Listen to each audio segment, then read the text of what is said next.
Әне-міне дегенше 12 айдың сұлтаны Рамазан айы да есік қаққалы тұр. Рамазан айы кезінде әрбір мұсылман жан садақасы, пітір садақа беруі қажет. Пітір сөзі араб тілінде жаратылыс деген мағынаны білдіргендіктен, кейбір ғұламалар пітірді дененің зекеті деп атаған. Пайғамбарымыз саллаллаху алейхи уәссәләм Рамазан айында ораза ұстаған адамдарды пітір садақа беруге бұйырды. Абдуллах ибн Омардың риуат етуі бойынша Аллах елшісі саллаллаху алейхи уәссәләм Рамазан айында пітір садақаны парыз етті. Абдуллах ибн Аббас былай дейді: Аллах елшісі ораза ұстаған пендені тазалау үшін пітір садақаны парыз етті. Бұл міндет ораза ұстаушыны бос сөздерінің кірінен, әдепсіз айтқан сөзінің күнәсінен пәктейді және кембағалдар үшін азық. Кім оны айт намазынан алдын берсе, ол қабыл болған зекеттей саналады. Кім намаздан кейін берсе, ол тек жай садақа. Хадистер аясында ғалымдарымыз пітір садақа әрбір ерікті, басы бос мұсылманға негізгі мұқтаждығынан тыс нисап мөлшері ақшасы не малы болған жағдайда беруі уәжіп. Пәтуа хидия деп пәтуа берген. Құрбан айт кезінде нисап мөлшерінде ақша немесе малы болғанға құрбандық шалу уәжіп. Пітір садақа да уәжіп. Олай болса, пітір садақаны әрбір мұсылман беруі тиіс. Еңбектеген баладан еңкейген кәріге дейін.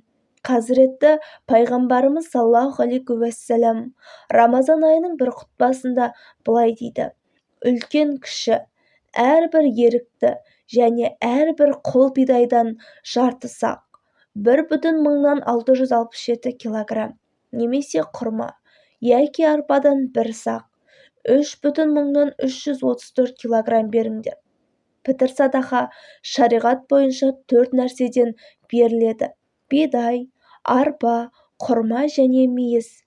Яғни жан басына пітір садақа мөлшері шариғат бойынша былай белгіленген: 2 келі бидай, не оның ұны немесе талқаны, 3 келі арпа, 3 келі мейіз, 3 келі құрма.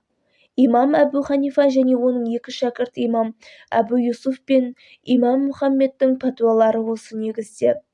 Осы аталған астық пен жемістен шамаңызға қарай түрінен берем десеңіз өз еркіңіз. Алайда заманымызда аталмыш астық пен жемісті өлшеп беру қолданыста жоқ. Сол себепті шариғаттың жан басына бекіткен пітір садақасы болып есептелетін астық пен жемістің сапалысын, сұраныстағысын жергілікті базардағы бағасымен еселеп ақшалай беруге болады. Ал Қазақстан мұсылмандар діни басқармасы пітір садақаның құны елімізде ең көп қолданыстағы және халыққа өтуі оңай 2 келі бидай құнымен белгіленген. Әрине, бұл пітір ретінде берілетін астық пен жемістің бірі ғана екенін естен шығармайық. Шариғат бойынша бидай немесе ұнын құнын есептеп ақшалай беруге болады. Бірақ фиқх ғалымдарының басым көпшілігі бидай мен арпаны сол күйінде тартып берудің орнына оның ұнын беруді дұрыс санаған. Себебі мұқтаж жандарға ұнмен есептеліп берілгені қолайлы. Пітір садақасы тек бидаймен ғана шектелмейді. Бұл біздің елімізде ыңғайлы болғандықтан ғана. Ал араб әлемінде бидай қымбат, құрма арзан. Бізде керісінше. Демек, шама келсе тек бидай құнымен ғана шектелмей, құрма мен мейіздің 3 келісін, яки соның құнын беріңіз. Пітір садақа еліміздің әрбір облысында әртүрлі болуы мүмкін. Өйткені әр аймақ өз базар нарқына қарап бидай, арпа, құрма мен мейіздің тиісті мөлшерін есептеп барып бекітеді. Шариғат бойынша пітір садақаны ата-ана өз отбасы үшін береді. Ал бала әке-шешесі, ата-әжесі үшін пітір беруге міндетті емес. Бірақ әке-шешесі, ата-әжесінің рұқсатын алып берсе рұқсат. Сол секілді жағдайы бар кісі, тұрмысы нашар, көршісі, туысы, жолдасы үшін пітір садақа бергісі келсе, олардың рұқсатын алу керек. Пайғамбарымыздың саллаллаху алейхи уәссәлам сахабалары Рамазан айында зекет пен пітір садақаларын беруге көңіл бөлетін. Өйткені сахабалар бірде Аллах елшісіне саллаллаху алейхи уәссәламға қандай садақа абзал деп сұрағанда, Нәби саллаллаху алейхи уәссәлам Рамазан айында берілген садақа деп жауап берді. Олай болса, қадірменді ағайын, ораза кезінде сауапты істерді көп атқарып, садақа беруді ұмытпайық. Алла тағала қасиетті Рамазан айындағы ұстаған оразаларыңызды, берген садақаларыңызды қабыл етсін.